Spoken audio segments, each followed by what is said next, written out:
what part this is, but we'll figure that out later. Now, you say it sounds like you've done your research.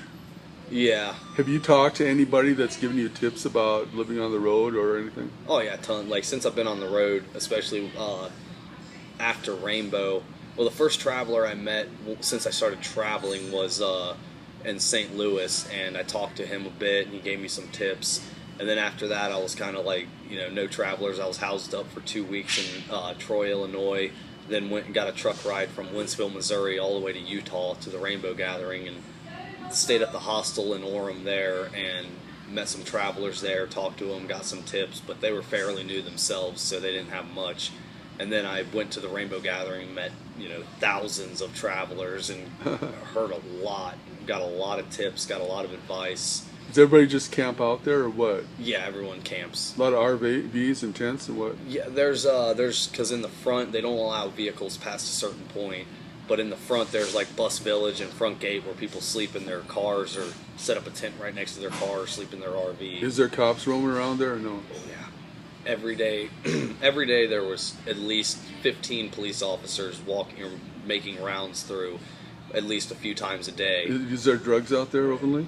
Yeah, well, it is pretty open, but once everyone knows there's cops around, they kind of put them away. Huh.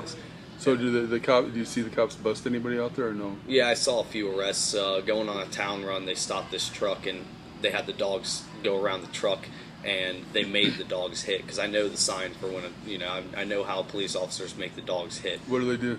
They either throw a tennis ball at the spot where they want them to hit, or they'll tap like that and be like, "Hey," they'll make a gesture and a noise, and then the dog will jump up and start barking and scratching. I saw it, and then they ended up finding like a couple grams on this one chick and gave her a ticket for it.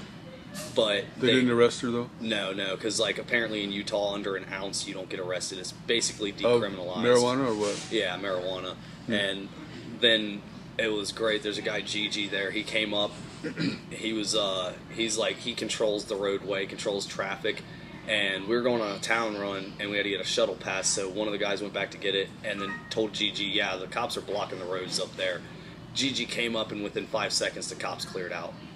It was we called him the 5-foot Moses, because he just came up. He was like, "Why are you blocking my roads?" Oh, really? The feds were like, "We don't want to deal with you, Gigi." And he's like, "I don't want to deal with you." Is he a guy that is affiliated with Rainbow, or? Oh, he's what they call an elder. I hate that term. Oh, okay. So they already knew who he was. Yeah, they've been dealing with it because there's a Rainbow Task Force from DC.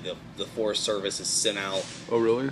To deal with the rainbow every year, and they, I met a couple guys. Because it's out near the forest. Oh, it's in the forest. It's in national forest, like way. Okay, I know.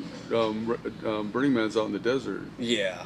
Nothing to burn out there except the stuff they bring, I guess. Yeah, but Nationals is always in a national forest somewhere. Oh, okay. So that's kind of cool.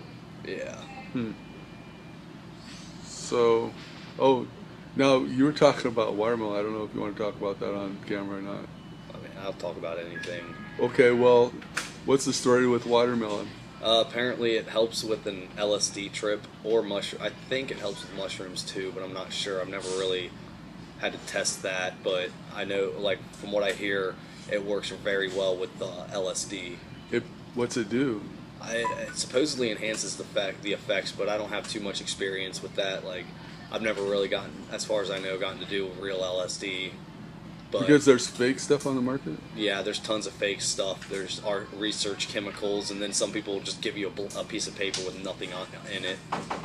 And so you take that piece of paper, and then you don't even trip, or you think you're tripping.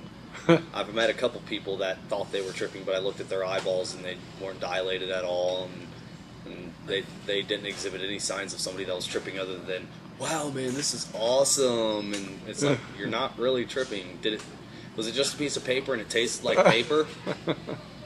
It did kind of taste like paper, yeah. Well, then it's not LSD. LSD doesn't have a taste, but it doesn't taste like paper. That's the thing. It's weird. Like, 'cause paper has a taste.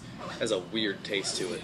Research chemicals taste bitter, while LSD tastes like nothing. There's no taste at all. Huh. Interesting. Okay, we're at the 5-minute mark.